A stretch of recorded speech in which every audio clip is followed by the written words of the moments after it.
My name is John Hollis, and I have super antibodies in my blood that have made me immune to COVID-19. You could dilute the antibody 1 to 10,000 times, and it would still kill 90% of the viruses. Uma descoberta incrível, I know I'm not the only person who's got antibodies like these. I'm just one of the few people who have been found. mas que poderia nunca ter ocorrido, especialmente porque John é negro. This has been the most surreal experience of my life, and I couldn't make this up if I tried. The first week of April, my housemate became sick, very sick, with I knew was COVID-19. So those first 2 weeks of April were pretty scary. And so for 2 weeks, I basically just waited for the axe to drop, and it never did. And so I kind of just assumed at that point I'd gotten lucky and dodged the bullet and did not somehow get the virus. O que John não sabia era que ele já tinha se infectado e se curado. It wasn't until later, in July, that I found out that not only had I contracted the virus in late March, but that I had the super antibodies in my blood that made me permanently immune. Os superanticorpos de John só foram descobertos após ele mencionar o contato com a Covid ao médico Lance Liotta. We collected his blood at different points in time, and now it's a gold mine to study different ways of attacking the virus. And the way those antibodies work, in the case of the COVID, is the COVID has these spikes on the surface, and those spikes are used to attach to the cell and then invade the cell. The patient's antibodies stick to those spike tips. And so when antibodies on it, it can't bind to the surface of the cell and infect it. Mas o caso de John é diferente.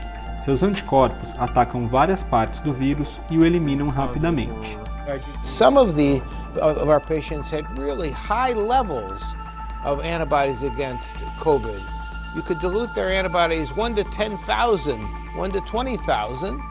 That's a big dilution, and it would still kill 90% of the virus. E não é só isso, esses anticorpos são tão eficientes em neutralizar a Covid-19 que o tornam também imune às novas variantes. Cientistas esperam que esses super anticorpos os ajudem no desenvolvimento de vacinas ainda melhores e tratamentos contra a Covid. No, I'm not the only person who's got antibodies like these. I'm just one of the few people who have been found. Mas essa descoberta poderia não ter acontecido. Negros têm menos chances de participar de estudos clínicos quando comparados com brancos.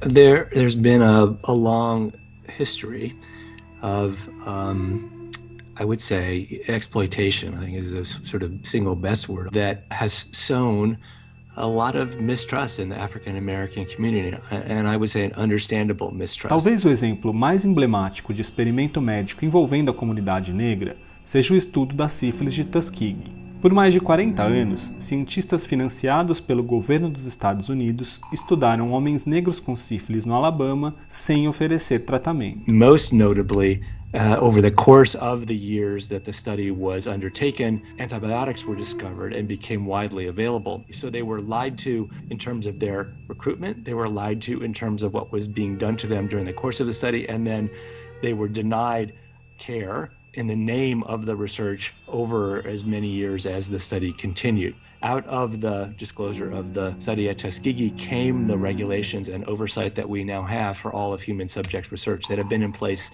since the 1970s and continue to this day. Essa história pode ajudar a explicar por que grupos vulneráveis ao vírus às vezes relutam em participar de estudos clínicos ou se vacinarem. We want to make sure that the communities that are hardest hit are at the table to receive the benefits of the things that are developed.